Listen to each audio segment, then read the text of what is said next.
তাৰ এতিয়া মই ফুৰিছো আকৌ এবাৰ চিৰচিছ হ'ল এই লিভাৰটোত গোটেই গুটি ওলাই গ'ল মানে লিভাৰটো বেয়া হৈ গ'ল এবাৰ তাৰপৰা পানীও ওলাই পুজৰ নিচিনাকৈ সেইবোৰ পানী জমা কৰে কিন্তু সেই বেয়া লিভাৰটোতেই তাৰে এটা অংশ মানে বেলেগৰ পৰা যেতিয়া ডোনেট কৰে সেই সৰু টুকুৰা এটা ভাল লিভাৰ টুকুৰা এটা আনিয়ে এই বেয়া লিভাৰটোৰ লগত লগাই দিয়ে আৰু সেই লিভাৰ চিৰচিছটো য'ত গুটি ওলাই গৈছে গোটেই লিভাৰটো ডেমেজ হৈ গৈছে তাক ৰিজেনেৰেট কৰে ভাল কৰি দিয়ে ৰিজেনেৰেট কৰে হয় বা এইটো বহুত ডাঙৰ কথা এইটো ৰিজেনেৰেট যে ডিঙিটোৰ কথা আপুনি কৈছে ডিঙিটোত মানে কি হয় ডিঙিটো এই পৰ্চনত কলা দাগ এটা পৰে মোৰ আছে নেকি বাৰু চাই দিয়কচোন এবাৰ স্কিন চাইও ক'ব পাৰে হয় ক'ব পাৰে লিভাৰটো বেয়া হৈছে আমি এটা পেচেণ্ট যেতিয়া আমাৰ চেম্বাৰত আহে তেওঁ সোমাই আহোঁতে আমাৰ আধা ডায়েগনচিছ হৈ যায় আমি একো সুধিব নালাগে নাড়ীটো বাঢ়ি যায় নাড়ীটো বাহিৰত ওলাই যায় লেট ষ্টেজ এইটো অকণমান লেট ষ্টেজ যে লিভাৰ বেয়া হোৱাৰ পাছত ঔষধৰ কাম খুব কমহে থাকে বুলি নমস্কাৰ স্বাগতম জনাইছোঁ এটা নতুন ভিডিঅ'ৰ মাজলৈ আজি আমাৰ সৈতে যিজন বিশেষজ্ঞ চিকিৎসক আছে তেখেতৰ কথা কৈ মই হয়তো ভাগৰি পৰিম ইমানখিনি বৰ্ণনা আছে 30 বছৰীয়া অভিজ্ঞতাৰে পুষ্ট বিশেষজ্ঞ চিকিৎসক লিভাৰ গেষ্ট্ৰ আৰু পেনক্ৰিয়াছৰ ডক্টৰ অঞ্জন কুমাৰ শইকীয়া নমস্কাৰ ছাৰ আৰু আজি আমি পাতিম মানুহৰ লিভাৰৰ কথা হয় গেষ্ট্ৰিকৰ কথা হয় বা আন কেতবোৰ কথা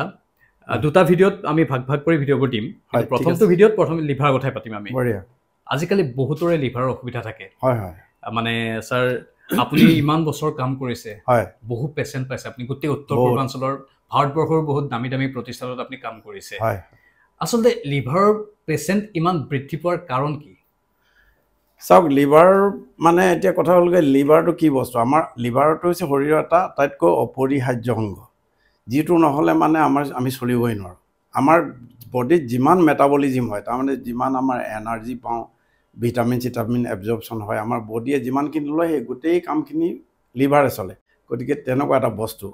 যে লিভাৰটো এতিয়া কিহৰ কাৰণে মানে লিভাৰৰ প্ৰব্লেমবিলাক আহি থাকে লিভাৰটো আমি সুস্থ কৰি ৰখাটো অতিকৈ জৰুৰী যে লিভাৰৰ এতিয়া প্ৰথম কথা যে মানুহৰ খাদ্যাভ্যাস আটাইতকৈ দৰকাৰী মানে মানুহৰ লাইফষ্টাইলটো আটাইতকৈ দৰকাৰী মানে খাদ্যাভ্যাসৰ ভিতৰত কি হয় লিভাৰ টক্সিক বস্তুবিলাক মানুহে খাই লয় বহুত মানুহে খায় যেনেকৈ এলকহল এটা সেইটো এটা অতি বেয়া লিভাৰ টক্সিক বস্তু এটা তাৰপিছতে মানুহে জাংক ফুড বেছি খায় তাৰপিছত মানুহে কাৰ্বহাইড্ৰেট বেছি খায় মানুহৰ ওজন বাঢ়ি যায় মানুহৰ ফেট জমা হয় বডিত অবেচিটি বুলি কয় মানে এই গোটেই কথাবোৰ লিভাৰত ক্ৰিয়া কৰে আল্টিমেটলি গৈ পেলাই মানে লিভাৰটোৰে যিমান লিভাৰটো হৈছে সুস্থ ৰখাটো এইকাৰণে দৰকাৰ যে আমাৰ শৰীৰত তেজ জমা কৰি ৰাখে তেজ বনায় বা অন্যান্য ভিটামিনবিলাক প্ৰচেছ কৰে আমাৰ খাদ্য যিবোৰ যায় সেইবিলাক হজম কৰে এতিয়া কথা হ'লগৈ টক্সিক বস্তুবিলাক খায় তাৰমানে যিবিলাক বিষাক্ত বস্তু এইবিলাক যদি বেছি খায় তাৰমানে আমি বিষাক্ত কেতিয়াবা প্ৰয়োজনতকৈ বেছি খালে বিষাক্ত হ'ব পাৰে আমি যিমান খাব লাগে তাতকৈ বেছি খালে হ'ব পাৰে ফেট বেছি খালে হ'ব পাৰে আৰু আমি যদি লাইফষ্টাইল মডিফাই নকৰোঁ তাৰমানে লাইফষ্টাইল মডিফাই মানে হ'লগৈ আমি জন্ম লোৱাৰ পিছত মানুহ এটা যেনেকৈ গাহৰি এটা জন্ম দি পেলাই খাই থাকে বহুত মাংস চৰ্বি হৈ বহুত ডাঙৰ হৈ যায় তাৰ চেহেৰাটো মানে বাঢ়ি যায় এতিয়া গাহৰিটো যদি বহুত বাঢ়ি যায় মানুহৰ এইটো উপকাৰত আহে বহুতে মাংসটো খাবলৈ পায় গাহৰি ফেট খায় গতিকে এইবিলাক ধৰণৰ কথা হয় এতিয়া মানুহটোৱে তাক ট্ৰিম কৰি ল'ব গছ এজোপা বাঢ়ি গ'লে ইফালে ডাল পাত মেলি গছজোপা জোপোৰা হ'লে দেখিব ভাল নহয় তাক যদি আমি ট্ৰিম কৰি ধুনীয়াকৈ যেনেকৈ হেজ বনাই কিবা কিবি বনাই এনেকৈ ধৰণে যদি থাকে যে আমি মানুহেও আমাৰ বডিটোক তেনেকৈ মেইনটেইন কৰি নিব লাগিব তাৰ ভিতৰত আটাইতকৈ ডাঙৰ কথা হৈছে মানুহে এক্সাৰচাইজ কৰিব লাগিব ব্যায়াম কৰিব লাগিব ব্যায়াম কৰিলে 50% বেমাৰ ঠিক হ'ব লিভাৰটোৰ মানে এতিয়া লিভাৰটো বেয়া নহ'বলৈ কাৰণে আমি এটা ব্যায়াম যদি আমি কৰোঁ ৰেগুলাৰ ব্যায়াম এটা কৰোঁ বা ডেইলি যদি খোজ কঢ়াটো কিন্তু খৰকৈ খোজ কাঢ়িব লাগিব আৰু daily minimum 5 kilometre maximum 10 kilometre হ'লেই মানে এটা যথেষ্টখিনি হ'ব আৰু সেইটো মানে ঘাম ওলোৱাকৈ খোজকাঢ়িব লাগিব গাত পিন্ধি যোৱা কাপোৰখিনি ভিজিব লাগিব গতিকে সেইটোহে আচল মানে এক্সাৰচাইজ ব্যায়াম সেইটোহে একচুৱেল ব্যায়াম মানে এনেই অলপমান খোজকাঢ়ি আহিলে ঘাম নোলালে সেইটো ব্যায়াম নহয় কিন্তু গতিকে এইটো কৰিলে 50% ফেট যিটো জমা হয় লিভাৰত ফেট জমা হয় আপোনালোকে দেখিছে চাগে আল্ট্ৰাছ'ন'গ্ৰাফি কৰিলে ফেটি লিভাৰ লিখি দিয়ে ফেটি লিভাৰ গ্ৰেড 1 2 3 4 এনেকৈ লিখি দি দিয়ে গতিকে এতিয়া আমি মানে সাধাৰণতে লিভাৰটো কেনেকৈ বেয়া হৈছে বুলি ভাবে মানুহে যেতিয়া ফেটি লিভাৰ লিখি দিয়ে এটা কথা প্ৰথম পাৰ্টটোত আমি এটা কথা গম পালো যে মানুহে যে আমি বিষ বুলি কৈছো আচলতে অতিমাত্ৰা খোৱাটোৱে মানুহৰ বাবে বিষ হৈ পাৰে যিকোনো বস্তু মানে জৰুৰীতকৈ বেছি ল'লে সেইটোৱে মানে বিষাক্ত হ'ব মানে জীৱাখনৰ লোভটোৰ বাবে বেছি বস্তু যেতিয়া খাই দিব সিয়ে বিষ হৈ পৰে আৰু সিয়ে শৰীৰৰ লিভাৰটোৰ বাবে বিষাক্ত হৈ পৰে আৰু এই লিভাৰটোক ভাল কৰাৰ উত্তম পন্থাটোৱে হৈছে খোজ কঢ়াটো মানে ঘাম ওলোৱাকে খোজ কঢ়াটো ডেইলি 5 কিলোমিটাৰ বা 10 কিলোমিটাৰ তাৰ ভিতৰতে খোজ কাঢ়িলে মানে হ'ব পাৰে মোটামুটি এইটো এটা ভাল ঔষধ মানে 50% কাম সেইটোৱে কৰি দিয়ে মানে মানুহে যিখিনি খায় সেই খোৱাখিনিক যদি এনাৰ্জিলৈ ৰূপান্তৰিত কৰিব লগা হয় তেনে তাক খোজকাঢ়ি ৰূপান্তৰ কৰিব পাৰো আৰু মানুহে সেই কামবোৰ নকৰাৰ বাবে আমি এলেহুৱা হোৱাৰ বাবে হয়তো আমাৰ লিভাৰ প্ৰব্লেমবোৰ বাঢ়ি যায় আমি আজিকালি বেছি খাওঁ ফাষ্ট ফুড খাওঁ আৰু খোৱা বস্তুবোৰ ইমান হৈ গৈছে য'ত বহুত বেছি আপোনাৰ তেল মছলা বেছি থাকে নহয়নে স্যাৰ সেইখিনি এটা নৰ্মেলি এতিয়া বিষাক্ত আৰু কি আছে বিষাক্ত বুলি ক'লে আমি মদটো ক'লো মদ খাব চিগাৰেট খালো এইটো এটা বিষাক্ত হ'ল বা গুটকা আজিকালি বহুত খায় গুটকা শিখৰ এইবিলাক খায় এই চববিলাকে লিভাৰৰ কাৰণে বেয়া ইয়াৰ উপৰিও আৰু কিছুমান বেয়া বস্তু আছে কৈ দিলে বহুতে বেয়াও পাব পাৰে আমাৰ যিমানবিলাক জুচ আছে যিমানবিলাক বিভাৰেজেছ আছে যেনেকৈ কোকা কোলাৰ পৰা আৰম্ভ কৰি মানে যিমানবিলাক আছে সেই গোটেইবিলাক লিভাৰৰ কাৰণে ভাল নহয় সেইবিলাক হৈছে চব চেনি চুগাৰ থাকে তাত আৰু সেই চুগাৰটো যেতিয়া বডিত সোমাই যায় সোমাই গ'লে সেই লিভাৰত জমা হয় চুগাৰটো গ্লুক'জ হিচাপে জমা হ'ল বা ফ্ৰুক্ট'জ হিচাপে হ'ব পাৰে সেইটো গৈ পেলাই ফেটলৈ ৰূপান্তৰ হয় যেতিয়া ফেটলৈ ৰূপান্তৰ হয় ফেটি লিভাৰ হ'ল ফেটি লিভাৰ হৈ পেলাই ফেটবিলাক যেতিয়া বডিৰ চাৰ্কুলেশ্যনত ঘূৰি থাকে যেতিয়া ঘূৰি থাকিলে কি হয় মানে সেই যিবিলাক হীৰা আছে নলীবিলাক আছে আৰ্টাৰী বুলি কয় ইংৰাজীত সেই আৰ্টাৰীবিলাকত তাৰ গেট পৰা নিচিনাকৈ জমা হৈ যালে আৰ্টাৰীবিলাক টাইট হয় হাৰ্ড হৈ যায় হাৰ্ড হৈ যোৱাৰ লগে লগে কি হয় মানুহৰ ব্লাড প্ৰেছাৰ বাঢ়ি গ'ল ইলাষ্টিচিটি কমি গ'ল নহয় ব্লাড প্ৰেছাৰ যেতিয়া বাঢ়ি গ'ল আৰ্টাৰীবিলাক আকৌ সেইটো সময় এটা সময়ত সৰু সৰু আৰ্টাৰী যিবোৰ ব্ৰেইনত আছে তাত বালিৰ নিচিনাকৈ গেটবিলাক জমা হয় ট্ৰাইগ্লিচাইড আৰু কলেষ্ট্ৰল এইবোৰ জমা হৈ পেলাই সেই সৰু আৰ্টাৰীডাল ব্লক হ'ব পাৰে যেতিয়া সৰু আৰ্টাৰীডাল ব্লক হৈ যায় তেতিয়া কি হ'ব ষ্ট্ৰ'ক হ'ব গতিকে কিমান এটা মানে লিভাৰটোৰ লগত গোটেই সম্পৰ্ক আছে এতিয়া সেইটো যদি ষ্ট্ৰ'ক হৈ গ'ল তাত তাৰমানে এইটো এটা হ'ব পাৰে তাৰপিছত যদি সেই একেটা বস্তু যদি হাৰ্টত আহে কৰ'নী আৰ্টাৰীবিলাক হাৰ্টৰ যিটো চাৰ্কুলেশ্যন আছে সেই চাৰ্কুলেশ্যনত যদি জমা হয় কি হ'ব হাৰ্ট এটেক হ'ল মানুহৰ যে হাৰ্ট এটেক হ'ল মাইকাৰ্ডিয়েল ইনফ্ৰাকশ্যন হ'ল চাৰ্কুলেশ্যন সেইবোৰ যদি নাৰ্ভৰ ফালে যদি হয় নাৰ্ভবিলাকে চাৰ্কুলেশ্যন ভালকৈ নাপালে অক্সিজেনেটেড ব্লাড নাপায় নোপোৱাৰ লগে লগে নাৰ্ভ ডেমেজ হ'ল নিউৰ'পেথি হ'ল এতিয়া সেইটো এটা চাইড তাৰপিছতে কি হ'ব গ্লুক'জবিলাকক এনাৰ্জিলৈ কনভাৰ্ট কৰিবৰ কাৰণে ইনচুলিন আহে এইটো আহে পেংক্ৰিয়াছৰ পৰা পেংক্ৰিয়াছত থাকে বিটা চেল মানে সেইটো পেংক্ৰিয়াছ ইয়াত এইবিলাক বিটা চেল ইয়াত আছে এই বিটা চেলবিলাকে আহি পেলাই লিভাৰলৈ যায় এতিয়া আমি যদি চাওঁ যে লিভাৰত এইটো নৰ্মেল লিভাৰ ইয়াত যদি গ্লুক'জ মাত্ৰা যদি প্ৰত্যেক চেলৰ ইয়াত মিলিয়নছ অফ চেল আছে এই মিলিয়নছ অফ চেলৰ যদি ইয়াৰে 5%তকৈ বেছি হৈ যায় গ্লুক'জ ইনচুলিন আহে নৰ্মেলি 5%ত কনভাৰ্ট কৰি এনাৰ্জি বনাই থাকে নৰ্মেলি থাকে যদি আমি বেছি চুগাৰ খাই দিওঁ বেছি কাৰ্বহাইড্ৰেট খাই দিওঁ বেছি ফেট খাই দিওঁ তেতিয়া কি হ'ব ইনচুলিন পৰিমাণ বেছি বিচাৰিব বডিয়ে বেছিকৈ বিচাৰিলে তাক কনভাৰ্ট কৰিব লাগিব এনাৰ্জিলৈ তেতিয়া কি হ'ব তেতিয়া ইনচুলিনটো দিব নোৱাৰিব পেংক্ৰিয়াছ এই পেংক্ৰিয়াছৰ পৰা যিখিনি ইনচুলিন আহিছিল পেংক্ৰিয়াছত যিবিলাক চেল আছে চেলবিলাক ভাগৰি গৈ এদিন মৰি গ'লে কি হ'ব ডায়েবেটিছ হ'ল চুগাৰ বাঢ়ি গ'ল তাৰপিছত যেতিয়া চুগাৰ বেছিকৈ জমা হৈ গ'ল এই চুগাৰ বেছিকৈ জমা হ'লে এইটোৰ নিচিনা হ'ব ইয়াত অলপমান খহটা হৈছে মানে এইটোৰ নিচিনা লিভাৰ হ'ব ইয়াত কি হয় ফেট জমা হৈ গ'ল ফেট যেতিয়া জমা হ'ব ফেট যদি এটা চেলত দুটা চেলত এনেকৈ হাজাৰ লাখ চেলত যেতিয়া জমা হৈ যাব সেই চেলবিলাক মৰি যাব চেলবিলাক যেতিয়া মৰি যাব তাক এইটো এটা ফাইব্ৰাছ টিচু হ'ব ফাইবাৰ হৈ যাব জাতীয় বা স্কাৰ হ'ব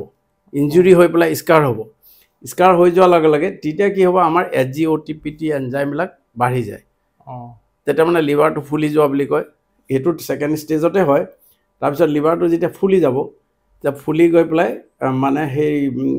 তাৰ ফাংচনবিলাক ডিৰেঞ্জ হৈ যাব এনজাইমবিলাক বাঢ়ি যাব তেতিয়া পেটৰ বিষ হ'ব পাৰে জণ্ডিছ হ'ব পাৰে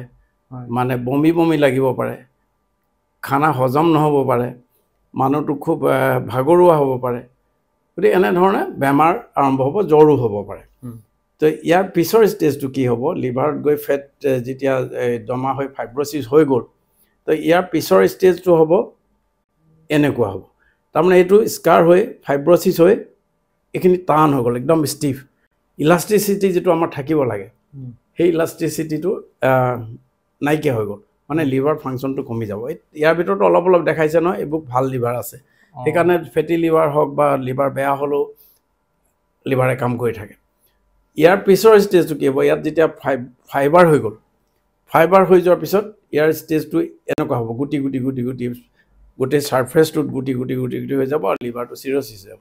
ইণ্টাৰেষ্টিং কথা, আমি চিৰচিছ হ'লে তাক ঘূৰাই আনিব নোৱাৰোঁ। আজিকালি নতুন ষ্টাডি ওলাইছে যে ৰিজেনেৰেট হয় বুলি কৈছে, এতিয়াও ডাউটফুল। এইটো ষ্টেজত থাকিলে আমি লিভাৰটো ঘূৰাই আনিব পাৰিম কম বেছি পৰিমাণে। আমাৰ বৰ বেছি লিভাৰ নালাগে, যেনেকৈ লিভাৰ ট্ৰান্সপ্লেণ্ট যে হয়, লিভাৰ ট্ৰান্সপ্লেণ্ট কি দিয়ে, অলপমান লিভাৰ টিচু দিয়ে, আৰু সেই লিভাৰ টিচুটো দিলে সি আকৌ ৰিজেনেৰেট কৰে দেই, মানে বাঢ়ি থাকে। সি নহয়, সি তাক যদি এটা আমি পুৰণা লিভাৰটো পেলাই নিদিয়ে, তাতে লিভাৰ বেলেগ লিভাৰ এটা টিচু এটা লগাই দিয়ে, লিভাৰটো লগাই দিয়ে আধা কাটি পেলাই, মানে বেয়া লিভাৰটোৰ লগত ভাল লিভাৰটো ভাল লিভাৰ যে ট্ৰান্সপ্লান্ট কৰে, বেয়া লিভাৰটোৰ লগত এটা পৰ্চন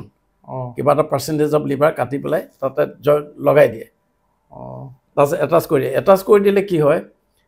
সেই পুৰণা বেয়া যিটো লিভাৰ আছে তাকো ৰিজেনেৰেট কৰি ভাললৈ লৈ আনে। সেই অকণমানি লিভাৰটো লৈ আনে, গোটেই লিভাৰটোক লৈ আনে, ভাললৈ লৈ আনে, আৰু সেই লিভাৰটোৱে ফাংচন কৰি থাকে। গতিকে সেইটো এটা কথা হয়, লিভাৰ ট্ৰান্সপ্লেণ্টটো কৰিলে এই চিৰচিছ হ'লে সেইটোৰো এটা অপশ্যন থাকে। এতিয়া মই সুধিছোঁ আকৌ এবাৰ, চিৰচিছ হ'ল এই লিভাৰটোত গোটেই গুটি গুটি ওলাই গ'ল, মানে লিভাৰটো বেয়া হৈ গ'ল, এবাৰ তাৰপৰা পানীও ওলায়, পুজৰ নিচিনাকৈ সেইবোৰ পানী জমা কৰে, কিন্তু সেই বেয়া লিভাৰটোতেই তাৰে এটা অংশ মানে বেলেগৰ পৰা যেতিয়া ডনেট কৰে, সেই সৰু টুকুৰা এটা ভাল লিভাৰ টুকুৰা এটা আনিয়ে এই বেয়া লিভাৰটোৰ লগত লগাই দিয়ে, আৰু সেই লিভাৰ চিৰচিছটো য'ত গুটি গুটি ওলাই গৈছিল, গোটেই লিভাৰটো ডেমেজ হৈ গৈছে, তাক ৰিজেনেৰেট কৰে, ভাল কৰি দিয়ে, ৰিজেনেৰেট কৰে। হয়, এইটো বহুত ডাঙৰ কথা এইটো ৰিজেনেৰেট যে এতিয়া ষ্টাডিবিলাকে, ৰিচেণ্ট ষ্টাডি, আগৰ ষ্টাডিবিলাকে হয়তো ইমান কথা কোৱা নাছিল, এতিয়া দেখা গৈছে যে চিৰচিক লিভাৰো ৰিজেনেৰেট হয়, বুজিছে, নাই নকৰাকৈ ড্ৰাগছত হয় বুলি ক্লেইম কৰিছে কিছুমান ঔষধে, কিন্তু সেইটো এতিয়ালৈকে মই ইমান এষ্টাব্লিছ বুলি ক'ব নোখোজোঁ, যদিও কিছুমান পেপাৰ ওলাইছে। কিন্তু যে ট্ৰান্সপ্লাণ্ট কৰিলে কি হয়, ভাল লিভাৰ অকণমান দি দিলে বেয়া লিভাৰটো ভাল কৰে, ৰিজেনেৰেট কৰে, এইটো ৰিজেনেৰেট। কিন্তু আৰু এটা কথা, যদি আমি একো নকৰোঁ তেতিয়া এইটো দেখিছেনে ক'লা পৰি আছে, এইটো হৈছেগৈ লিভাৰ কেঞ্চাৰ। আমি তাৰ ট্ৰিটমেণ্ট যদি নকৰোঁ, এতিয়া আৰু ইয়াত ফেটি লিভাৰৰ পৰা আৰম্ভ কৰি গৈ থকা টোটেল 5% চিৰটিক হোৱাৰ পিছত, আউট অফ দিছ চিৰচিছ যিমান হয় তাৰ ভিতৰত 5% মানুহৰ লিভাৰ কেঞ্চাৰ হয়। গতিকে আমি এতিয়া এটা সৰু কথাৰ পৰা, এটা সৰু চুগাৰ খাই দিলোঁ বেছিকৈ, ফেট খাই দিলোঁ বেছিকৈ, লিভাৰটো কেয়াৰ নকৰিলোঁ বেছিকৈ, ৱৰ্কআউট নকৰিলোঁ বেছিকৈ, মানে এইবিলাক নকৰাৰ ফলত মানে এনেধৰণৰ প্ৰচেছবিলাক হৈ যাব। মদ খাই দিলোঁ, আজিকালি হাৰ্বেল মেডিচিন কিছুমান খাই থাকে, মানুহে গাঁৱত জণ্ডিছ হ'লে দৰৱ দিয়ে, সেইবিলাকেতো পূৰাই ডেমেজ কৰে, সেইবিলাক কেতিয়াবা একিউট লিভাৰ ফেইলাৰ বুলি ক'লে লগে লগে লিভাৰটো ডেমেজ কৰে। সেইটো ষ্টেজত কিন্তু লগে লগে এতিয়া 3-4 দিনতে মানুহ এটা য়ং ল'ৰাবিলাকৰ সাধাৰণতে এইটো দেখা যায়, সেইবিলাকৰ ক্ষেত্ৰত 4-5 দিনতে মানুহটো মৰি থাকে। ঘপকৈ জণ্ডিছ হ'ল, আহিলে দেখিলে যে প্ৰগ্ৰেশ্যন হ'ল, লিভাৰ ফেইলাৰ হৈ গ'ল, তেতিয়া মানুহটো মৰি থাকে। তাত লিভাৰ ট্ৰান্সপ্লেণ্টেশ্যনটো যদি ইমিডিয়েটলি ডাঙৰ চেণ্টাৰবিলাকে কৰে, হয়তো তেওঁলোকে সেইটোহে অপশ্যন, বেলেগ দৰৱে একো কাম নকৰে। গতিকে মোটামুটি লিভাৰৰ কথাখিনি এইখিনি ক'ব নোৱাৰোঁ, কোনফালে কথাখিনি গৈ আছে। নাই, মূল কথাখিনি ওলাইছে এতিয়া। মানে আমি ছাৰ এটা কথা গম পালোঁ যে প্ৰথম কথাটো হ'ল আমি খাদ্য অভ্যাসৰ ওপৰত গুৰুত্ব দিব লাগিব। আমাৰ লোভ লাগিলে বহুত বেছি খাই দিব নালাগে, যিটো আমাৰ শৰীৰটোৱে আচলতে হজমেই কৰিব নোৱাৰে, বা শৰীৰটো হয়তো সিমান সেই প্ৰয়োজনেই নাই, প্ৰয়োজনতকৈ অধিক খাব নালাগে, যিখিনি প্ৰয়োজন সেইখিনি খাব লাগে, আৰু খোৱাৰ পাছত মানুহে খোজকাঢ়িব লাগে। আৰু এইবোৰ আৰম্ভণিতে আপুনি চিমটমৰ কথা ক'লে, লক্ষণ থাকে, বমি বমি ভাৱ আহিব পাৰে, যেতিয়া হেপাটাইটিছ হয় তেতিয়া আহিব, মানে লিভাৰ যেতিয়া ইনফ্লেম হয়, ইনফেকশ্যন যেতিয়া হয়, যিকোনো ভাইৰাছ এটা আহি সোমাই লিভাৰ চেলত সোমালে, তেতিয়াই মানুহটো গা বেয়া লাগিব। প্ৰথম মেলেজ বুলি যিটো আমি কওঁ, গা বেয়া লাগিব, তাৰপিছতে বমি ভাৱ লাগিব, ভোক নালাগিব, পেটৰ বিষ হ'ব পাৰে, ইনিচিয়েল ষ্টেজ।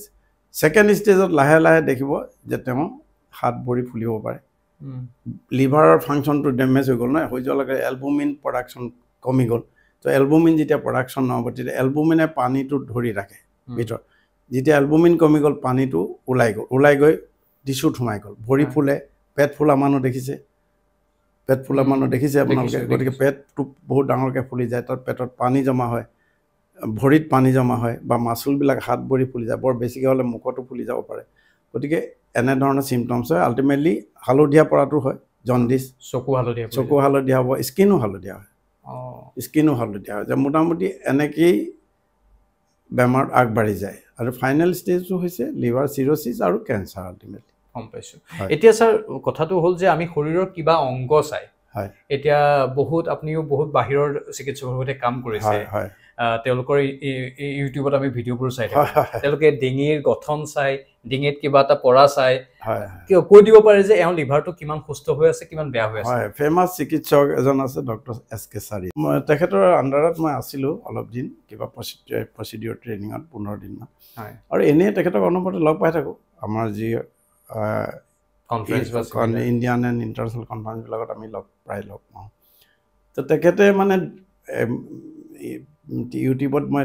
দেখুওৱা দেখিছোঁ বা আমিও জানো যে বডিত কিছুমান স্কিনত ডিঙিটোৰ কথা আপুনি কৈছে ডিঙিটোত মানে কি হয় ডিঙিটোৰ এই পৰ্চনত ক'লা দাগ এটা পৰে ব্লেকিছ স্পট মানে সেইটো মানে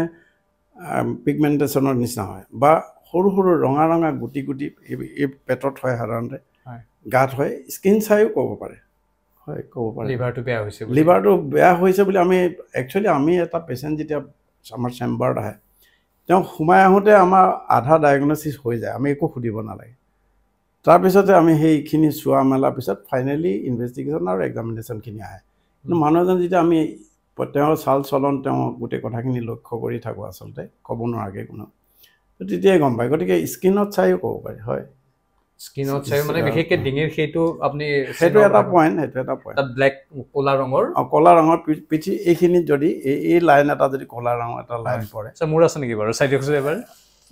নাইতো এইটো নাই এইটো অলপ ডাঠ হৈ যাব আৰু ইয়াতে স্কিনটো ক'লা পৰি যাব বা নহ'লে এইবিলাক জেগাত গাত সৰু ৰঙা গুটি ওলাব সৰু গুটি সৰু মানে তেনেকুৱা হ'ব পাৰে সেইবিলাক লিভাৰৰ এটা লক্ষণ আৰু লিভাৰ আৰু হয় পেটৰ নাড়ী চাই বাঢ়ি যায় অলপ লেট ষ্টেজত নাড়ীটো বাহিৰত ওলাই যায় লেট ষ্টেজ অকণমান লেট ষ্টেজত পেটত পানী জমা হ'লে হয় মোৰ সম্পৰ্কীয় ব্যক্তি এজনক মই তেনেকৈ পাইছিলোঁ আপুনি কওঁতে মোক ক্লিক কৰিছে ঠিক সেইটো এটা বিশেষ লক্ষণ হয় আৰু এই লক্ষণবোৰ সাধাৰণতে ছাৰ আমাৰ মানুহক এনে খোলাখুলিকৈ মুকলিকৈ কথাবোৰ কোৱা মানুহ খুব কম আছে